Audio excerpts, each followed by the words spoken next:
Hæ, velkomin á Vesturlandið aftur. Við erum stödd hérna í Einarsbúð á Akranesi, en í kvöld þá ætlum við að kíkja á fyrsta svæðisgarðinn á Íslandi. Við ætlum að fara að leggjast í Víking í Dalina og svo heyrum við af henni Steinunni sem var maddam á búðum og dreymdi draum og þurfti að reisa kirkju. En fyrst allt hátíðamatinn hér.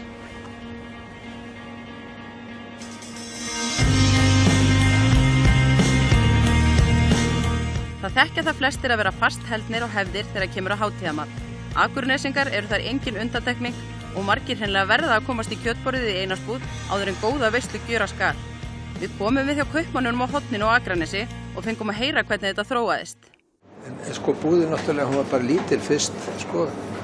Bara, kannski, ég veit ekki hvað að segja, búðin sjálf, bara 40 fermetrar eitthvað.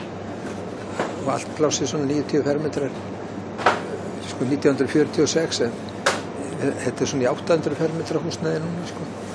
Svo þetta var svona aðeins best. Hann er líka búin að vera í 70 ár hérna á Skagabrautinni núna í apríl. Já, hérna á sama stað, sko. Síðan 17. apríl 1946. Þið fenguð hérna fálkaáruðuna daginn fyrir velunnin störfi í þágu þjóðar. Er maður ekki með hann hálsinn og svona? Ekki í vinnunni. Ekki í vinnunni. Þið hefði haldið opnunartímanum alltaf, þið lokið helgar alltaf. En opnum halv 8 á mótnana. Halv 8 á mótnana. Myndu mörgum bregða við gerðum það ekki. Og svo hafið þið marga aðra sérstöðu, það er hægt að hérna panta og fá sent heim eða ekki? Jú, við erum með svoleiðis þjónustöðu, sko. Og hérna, og eins hérna höfum við verið með gríðarlega mikið af, sko, bæði einstaklingum og fyrirtækjum í svona reikningsviðskiptum hjá okkur. Og það hérna hefur gengið alveg bara mjög vel, sko. Mikið að tryggum kúnum. Já. Hvenær bætið þið að koma heim að elda fyrir maður líka úr háöfnunum? Það enda með því. En svo erum við líka með alveg frábært starfsfólk. Það má ekki gleymast. Það er ekkert svona sérstaklega áfjáður í það að skipta mikið Enda hafa verið hérna mikið af starfsfólkinu búið að vera hérna bara 30 ári eða eitthvað þær í kring, sko. Áratugi. Þið standið alltaf vaktina sjálf líka? Já, það verið alveg. Og við bara erum ekkert að hætta, við ætlum bara að halda áfram í þessu, svo leikið sem heilsa og annað leifir. Og með þetta er svona gaman? Já. Mér skilst að þið eldið hálfan hátíðamatinn onni í bæði brottflutta skagamenn og þá sem búa hér. Hvað eru þið eftir að bjóða upp á fyrir svona hátíðadaga? Það er nú, þú ætti nú eiginlega að spyrja Hafstein betur út í það allt ná.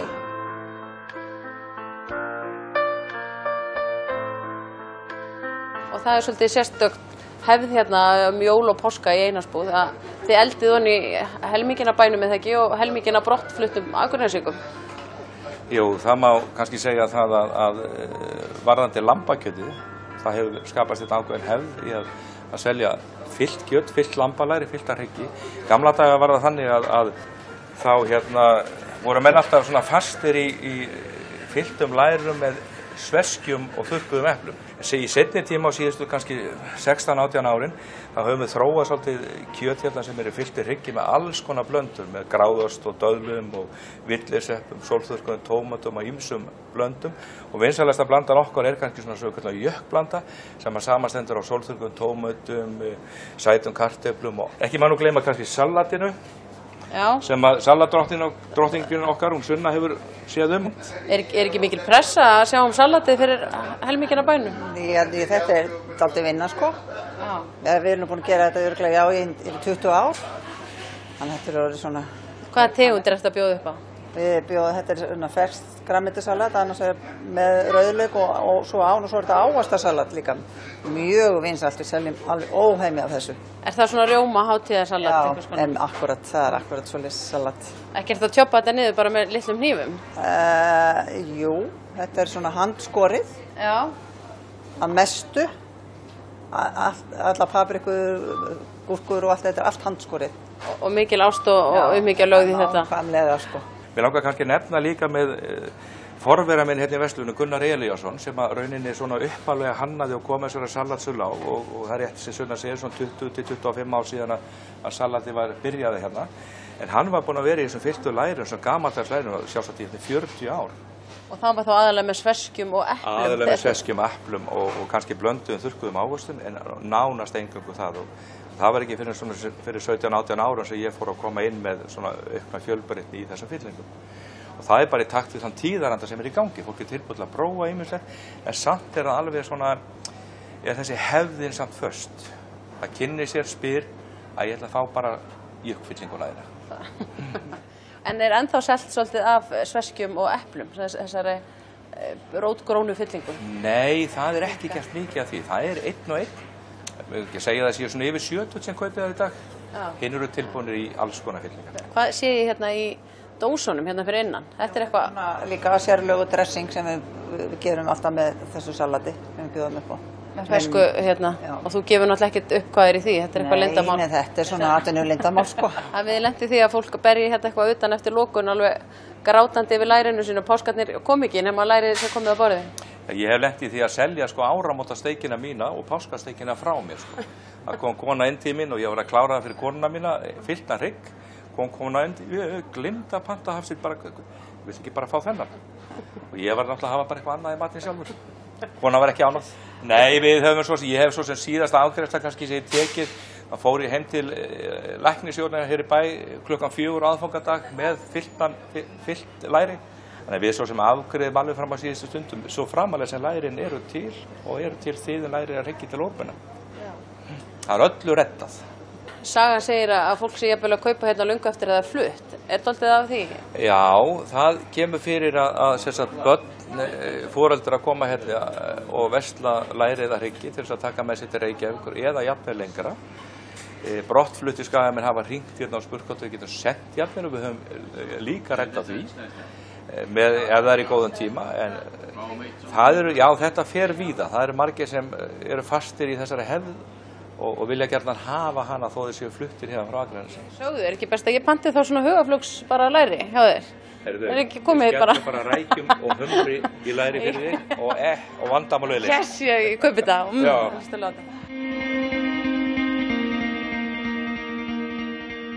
Svæðisgarður Snæfellsnes er þverfaglegt samstarf íbúa, fyrirtækja, sveitafélaga og félagasamtaka sem sameinast að styrkja samfélagi, meðal annars með því að skilgreina sérstöðu svæðisins og leggja áherslu á þau gæði sem þar er að finna. Við tókum hús á Ragnhildi framkvæmdastjóra. Þetta er fyrsti svæðisgarðurinn á Íslandi. Hann er stofnaður 4. apríl 2014 og Snæfellingar hafa löngum tekið frumkvæði eins og með umhverfisvottunina sem hefur verið hér í rúmlega 10 ár. Þetta er öll sveitafélögin 5 eru umhverfisvottasvæði og svo vildu menn ná betur utanum hvernig við getum lært að þekkja og nýtt menningar og náttúruarfin til góðra verka, gera gott betra og nýta þessi tækifæri sem að felast hjá okkur. Og það er svona lúxus viðfangsefni á Snæfellsnesi að okkur vantar fólk. Hér eru mörg mjög spennandi störf og okkur vantar fleira fólk. Hvaða sveitafélög eru það sem koma að þessu verkefni? Það eru sveitafélögin 5 sem eru á Snæfellsnesi. Það er Eyja- og Miklaholtshreppur, það er Helgafellssveit, það er Stykkishólmsbær, Grundarfjarðarbær og Snæfellsbær og svo eru félög úr atvinnulífi. Það er félag smábátaeigenda, það eru búnaðarfélögin 3 á svæðinu, það eru ferðamálasamtök Snæfellsnes og það er stéttarfélag Snæfellsnes og Dala. Er þetta hugsað fyrir þá sem eru að koma að eða er þetta fyrir íbúana eða bæinn kannski? Já, fyrst og fremst fyrir íbúana og fyrir atvinnulífið. Sumir spurja hver er munurinn á svæðisgarð og þjóðgarði því við erum svo stolt að því að hafa glæsilegan þjóðgarð innan svæðisgarðsins að í þjóðgarði þá ertu búin að taka frá svæði til þess að vernda það og náttúruvernd er aðalmarkmiðið en í svæðisgarði er nýtingin aðalmarkmiðið. Við viljum hafa friðlýst svæði og frekar bæta í en hitt eins og Snæfellingar hafa sameinast í sínu svæðisskipulagi en við viljum nýta auðlindirnar til sjálfbæra atvinnustarfsemi. En menn hafa til dæmis skrifað undir það að hér verði ekki stóriðja og það er að okkar dýrmætasti atvinnuvegur er matvælaframleiðsla. Við erum stolt af hreinum og góðum gæðamat sem við fáum bæði úr sjó og landi og við viljum tryggja umhverfi fyrir matvælaframleiðendur. og svo viljum við að ferðaþjónustan sem auðvitað ört vaxandi hérna hjá okkur byggi á þessu og það mjög skemmtileg verkefni í Svæðisgarðinum. Við erum búin að þróa gæðamerki og við erum að vonast til að sjá strax í sumar veitingastaði sem að skarpa þessu gæðamerki sem eru þá að nýta hráefni af Snæfellsnesi og í sambandi við ferðaþjónustu og öll verkefni sem eru í gangi hjá okkur að þá þarftu að uppfylla kröfur að vera á Snæfellsnesi. Við erum ekki að hygla fyrirtækjum sem ekki eru hjá okkur og við erum búin að smíða reglur utan þetta. Menn þurfa að vera að borga hér fasteignagjöld eða útsvar eða sína á annan hátt þeir séu sannarlega hér og við tökum þetta út einu svona ári og uppfylla gæðakröfur í sinni grein og þá fá menn þetta gæðamerki. En við höfum verið að standa fyrir allskyns fræðsluverkefnum, hvetja og vinna með því sem er fyrir og búa til nýtt svona viðburði. Það einu sinni í mánuði stefnumót á Snæfellsnesi. Það eru mörg mjög skemmtilega verkefni í tengslu við nýbúa. Það er stórt hlutfall nýbúa af erlendu bergibrotnu á Snæfellsnesi. Íbúar hér nú eru 3700 og þar að veru 726 af erlendu bergibrotnir. Þannig að við öllum í hag viljum við að fólk kynnist og vinni betur saman. Og hvernig leggst ferðamannasumarið í ykkur? Við erum bara mjög spennt. Það mikið af ferðamönnum sem kemur á Snæfellsnes og við viljum svo sannarlega segja verið hjartanlega velkomin á Snæfellsnes. Við sjáum tækifærin í þessu, en við viljum stýra þróuninni og við erum að stýra mjög ákveðin skref til þess. Því að við viljum segja verið velkomin, þið megið vera hér og hér og hér. Við viljum benda á öll þessi flottu fyrirtæki og alla þá þjónustu sem hægt að fá, en svo eru ákveðnir staðir þar sem við viljum ekki hleypa umferð á. Þannig að þetta svona stjórnun sem við erum að taka á föstum tökum. Þetta kort, það sýnir að því að við segjum að Snæfellsnes opið allt árið og hérna erum við búin að merkja inn á þá þjónustu sem þú getur gengið að allt árið umkring og menn að vinna saman þannig að því við erum með mikið að litlum og meðalstórum fyrirtækjum og það ekki hægt að ætlast til að menn standi vaktina alla daga, allan ársins hring, en þeir geta skipt á milli sín þannig að þú getur alltaf komið eitthvað staðar inn. Og það eykst stöðugt flóran, þannig að það ákaflega jákvætt. Þannig að við erum að ná utan þetta allt og markasetja það og beina fólki á þá staði sem að geta tekið á móti ferðamenn.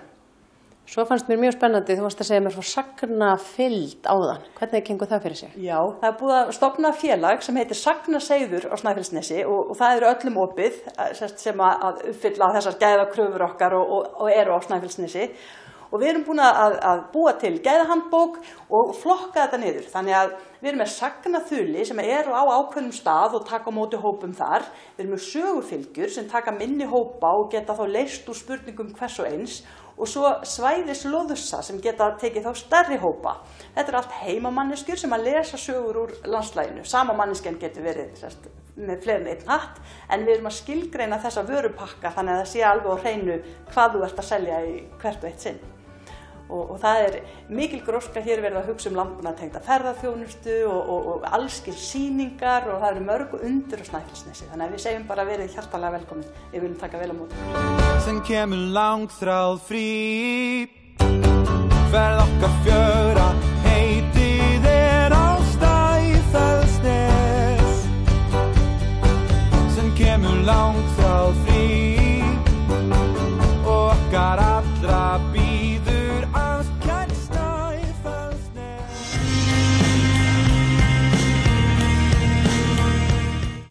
Við erum stödd á Eiríksstöðum í Dölum. Við ætlum að tala við hann Sigga á Vatni og heyra hvað hann hefur að segja staðinn. Siggi á Vatni segir íslenska víkinga hafa verið friðelskandi bændur. Hann langar að hverfa aftur til víkingatímans og það gerir hann reglulega á Eiríksstöðum og býður gestum á gangandi með sér. Herðu, Eiríksstaðir náttúrulega fæðingarstaður Leifs Heppna. Þeir eru kallaðir Eiríksstaðir út faðir Leifs Heppna, Eiríkur Rauði átti heima hérna. Eiríkur Rauði sem kom frá Noregi sem ungur maður og settist að í Dölunum. Pabbi Leifs Heppna, fyrsta mannsins sem kemur frá Evrópu yfir til Ameríku árið 1000. Þessu okkur var kennt í skóla. Og Leifur Heppni? Hann bara fæddur hér, Leifur Eiríksson. Hann semst fæddur hér á Eiríksstöðum í Haukadal árið 974 talið og hérna. Sonur Þjóðhildar, Jörundardóttir frá Vatni hérna og Eiríks Rauða sem hafi viðnefni Rauði út af sínu mikla rauða hári. Sú fjölskylda bjó hér á Eiríksstöðum í einhver 12-14 ár. Allt snýst þetta náttúrulega það að við finnum rústunir í Kanada á stað sem heitir Lanza Meadows, á Nýfundnalandi í Kanada, sem sannaði það að norræni menn hefðu komið til Ameríku. Þá langaði okkur að taka söguna svolítið lengra og byggðum þessi 3 hús sem segja sögu Leifs Eiríksson, svona tilgáttu hús, hlaðin víkingahús með timbra innan og torfa utan og það er eitt hér á Eiríksstöðum þar sem Leifur Eiríksson fæddur, eitt á Grænlandi á stað sem heitir Brattahlíð á suðvesturhorni Grænlands, svo er eitt niður á stað sem heitir Lanza Meadows niður á norðurströnd Nýfundnalands í Kanada. Það settist hann að þegar hann kom til Ameríku. Allt þetta staðir sem við koma Leifi Eiríkssoni og hérna svona túristastaðir þar sem við tökum á móti gestum og bjóðum inn í hús og ekki safn heldur hús þar sem við klæðum okkur í víkingaföt og segjum sögur af þessum köpum, þessum samin sagnahefðin og sagan. Þetta bara hús, á að geta líta þetta óneitt hátilega, þetta bara hús. Það er það sem fólki finnst gaman í túrisma í dag að koma það sem maður má snerta. Það vopn og verkfæri hérna sem að fólk má bara snerta og taka myndir af sér og það er mjög mikið atriði að hafa stað það sem maður má koma við. Og hvernig lifði fólk hérna áður? Hvernig var hitamálum háttað og annað? Það er náttúrulega langeldurinn sem við erum með hérna sem reyndar nú bara gas langeldur núna en þeir náttúrulega kynntu sín hús með öllu líkindum brendu þeir alltaf timbur sem þeir komust í bæði reka við og það birki sem fannst á Íslandi sem og brendu þeir náttúrulega sjálfsagt mó eða torf. Mikill reykur sem kom frá þessu og til að mynda, það er gaman að segja frá því að við á serbneskan vin sem gerði tilraun hérna inn í þessu húsi í maí fyrir nokkrum mánuðum síðan að hann kynnti þetta hús í 5 sólarhringa með bara birki frá skógræktinni og gerði svona tilraun hvað þyrfti mikið birki til að kynna eitt svona 50 fermetra hús eins og þetta hérna og það fóru 25 kíló að birki á dag. Þegar hitastigið var cirka 1 gráða úti. Þetta var byrjun maí, fyrstu vikun í maí. Var ekki reykur hérna inni? Herði, jú, við hérna rákum þetta hús nú hérna fyrstu árin sem ég var að vinna hérna. Ég er búin að vera hérna í 10-12 ára. Þá vorum við að brenna svona haringkubba og allan hans sem hægt var að komast í. En það var rosalegur reykur. Alveg ótrúlega mikill reykur. Ætli það hefði verið þannig eða? Já, ég held að. Við okkur hafi sviðið allverulegi í augun í gamla daga. Sko, langaldurinn er alltaf svolítið mikið hjarta í svona húsi og hann hérna svona gefur þessi notalegu tilfinningu að sitja hérna inn. Það er ótrúlega róandi að sitja hér bara þó gaseldur sé og sitja hérna inni og horfa í hann og láta sér líða vel og láta hugan dreyma. Og ég skil alveg forfeður okkar. Þetta að vera dásanlegum tími að sitja hérna í rúmunum svona þessum litlu stutturúmum og segja sögur og ég held óskaðast kannski hafa verið upp á þessum tíma, ég er á villisum tíma. Þetta hús er mjög hlýtt og notalegt. Það er náttúrulega engir gluggar á þessu og þetta er svona lítið, þetta er svolítið borulegt sko. Sennilega var nú húsið, þetta er nú sennilega aðeins starra meiri sem heldur en þetta var í gamla daga. Að talið að þakið hafi ekki alveg verið svona hátt til lofts. En hérna á þakinu hvað var notað til þess að stoppa? Heyrðu, við erum nú bara með plastur húsasmiðinni núna, en það var sem sagt líknabelgurinn sem að, svo eins og ég segi útlendingunum að kálfurinn á Íslandi hjá kúni, hann fæðist eiginlega í plastboka eins og maður sagði, sem heitir líknabelgur. Þeir notuðu það, þeir strektu sem sagt líknabelgin á fjöl og byggu sér til glugga úr honum. Það sýnir að fólk notaði eiginlega allt á þessum tíma. Ég er að reyna að segja fólki frá að ef einhverju var slátraði étið, þá var það étið upp til agna alveg, það var allt notað. Meiri sé að beinin voru notuð sem við notuð hérna, lítið svona skjóla með leikföngum barna. Já, hér sjáum við og kuðunga og bein og legg og skel Já, leggur og skel og horn. Já. Og svo erum við með hérna steina með svona Herru, þetta er hérna kólur, þetta eru sem sagt þess tíma lýsislampar. Þetta var fyllt með dýrafittu og notað til að búa til það litla ljósmyndi sem hægt var að verða sér út og þá var sérstaklega búin til kveikur og annað trossári eða fífan var tínd til að nota sem kveik í og þetta var bara fita, selasbygg eða hvala afurðir notaði ég að búa sér til ljósmyndi. Hér er líka einhvers konar vefnaðar veru. Heyrðu, þetta er vefstaðurinn, þetta er kljásteins vefstaður, þetta er sem sagt fyrsta móttilið af vefstaðnum sem ofið á þennan hérna lóðrétt, sem sagt ofið upp á þennan, nota til þess þetta hérna sem er hvalbein, það kallast skeið, þetta var sem sagt búið til úr hvalbeini, þetta er herðablaða hval sem var notað og hérna á þetta unnu konur. Þetta er sem sagt fyrsta móttilið sem konurna notuðu til að vefa á. Sumir segja að konur hafi gengið sem sagt fram og tilbaka við þennan vefstað ef það er unnu svona fulla vinni, það hafi gengið allt upp í 36 kílómetra á dag. til þess að fá þetta allt beint í æð? Getur hver sem komið hingað og hvernig? Já, Eiríksstaðir sem sagt, við erum reyndar alltaf opin sko, fyrir öllu, eins og sagt að það þarf ekkert annað en að googla okkur upp og bara hafa samband ef hann langar að koma hópa og svona. Við erum opin samt yfir sumartíma frá 9 morgunin til 6 á daginn, allt sumari, frá 1. júní til 31. ágúst. Og þá bara starfsfólk klætt upp í víkingaföt og tekur móti gestum og við reynum að láta öllum líða vel sem heimsækja okkur hérna. Steinunn Maddam á Búðum dottaði einu sinni undir húsvegg og dreymdi að hún ætti að byggja kirkju. Það ákvað hún líka að gera og það tókst henni án aðstoðar frá hinum andlegu feðrum. Saga kirkjunar á Búðum margt fróðleg. Við erum í Búðakirkjunu góðu í Staðarsveit. Þú veist allt þessa kirkju, tilurðarnar og sögu? Ég veit nú ekki hvort ég veit allt, en ég hef svona aðeins mjög stolt af þessari kirkju. Okkur finnst mjög vænt hana sem hérna búum og þess vegna hefur maður svona kynnt sér sögu kirkjunar. En kirkja var fyrst byggð hérna á Búðum aldamótin 1700. Þá bjó hér á Búðum Bent Lárensen sem var sænskættaður kaupmaður og átti mikið undir sér og var hérna með kaupmennsku hérna á Búðum. Hann kom því til leiðar að hálfkirkja sem var í Hraunhöfn sem hérna fyrir ofan var flutt hingað niður og byggð hérna kirkja. Síðan upp úr 1800 þá var nú eitthvað farið að minnka kirkjusóknin þó svo það væri mikið umleikis hérna á Búðum. Upp úr 1800 þá var ekki orðið mestað hér nema 2-3 ára ári og svo kaupmaður hérna sem að fer að nota þá kirkjuna sem geymslu. Og hann rífur svo kirkjuna seinna, þá var komið konungsbréf að hún skildi vera aflögð vegna þess að það var svo lítið nýting á henni. Síðan var það vorið 1847, þá var það einn heitan vormorgun hérna að Steinunn Sveinsdóttir sem bjó hérna í Bentsbæ. Hún gengur hérna út og að fara að velta við mó og þurrka mó sem var hérna geymdur í tóttinni að gömlu kirkjunni sem hafði þá verið rifin. Og hún þar við vinnu og hún var þá ekkja Guðmundar sem hafði rifið kirkjuna.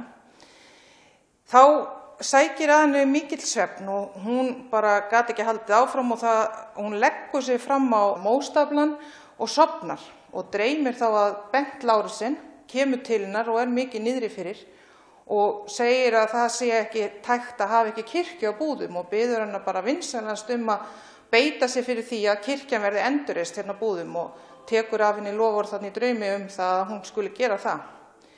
Þegar Steinunn vaknar aftur þá man hún þennan draum mjög skýrt og nú kona orða sinna þannig að hún fer að gangast fyrir því að byggja upp hérna kirkju á Búðum og sendir erindi til biskups að endurreisa kirkju á Búðum en fékk höfnun því að það var ekki talið að það væri þörf á því, hvernig sem á því stóð.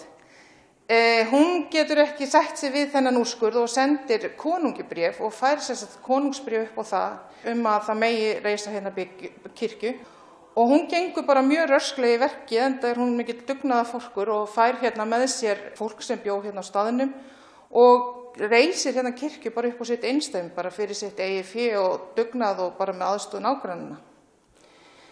Þá reisir hún þessa timburkirkju, þá að koma inn í byggingalista á Íslandi þá að koma þessi timburhús.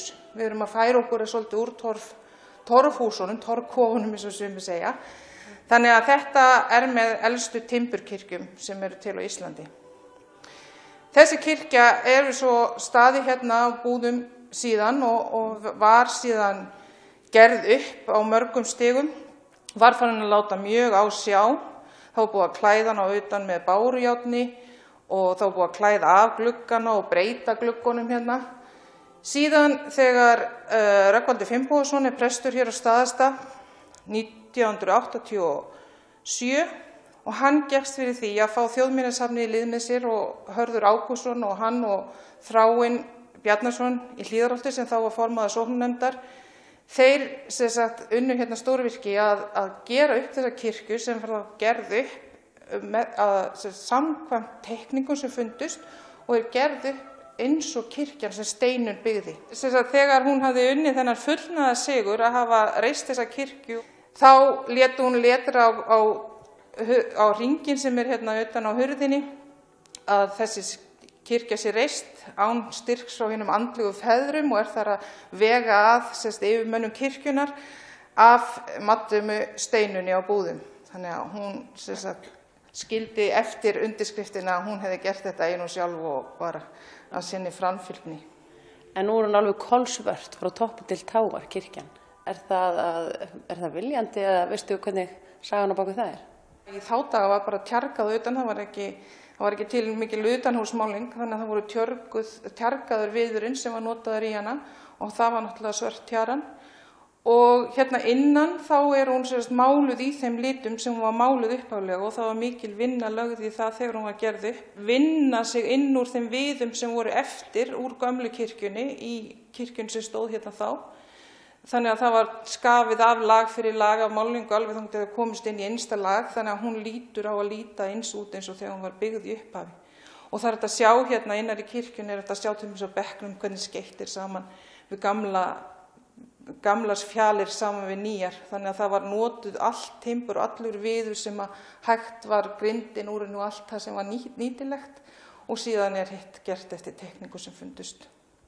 Þegar gott veður og hægt að hafa hérna dyrnar opnar upp á gátt þá blasir jökullinn við þegar maður snýr sig frá altarinu.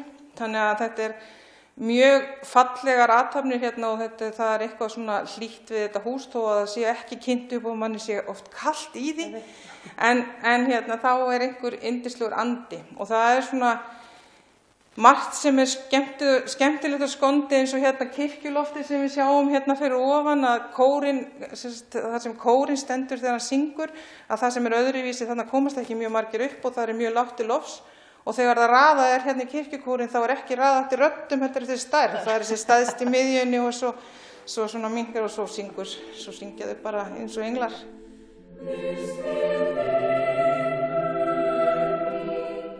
Við þökkum fyrir okkur og kveðjum héðan frá Búðum.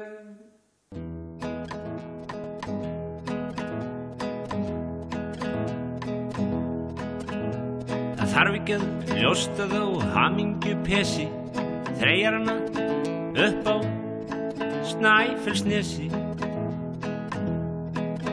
Þeir hafa sinn frið og þeir fara sér hægt og fer undir hremmingum frá þeim bægt, þreyjar honum upp á Snæfellsnesi.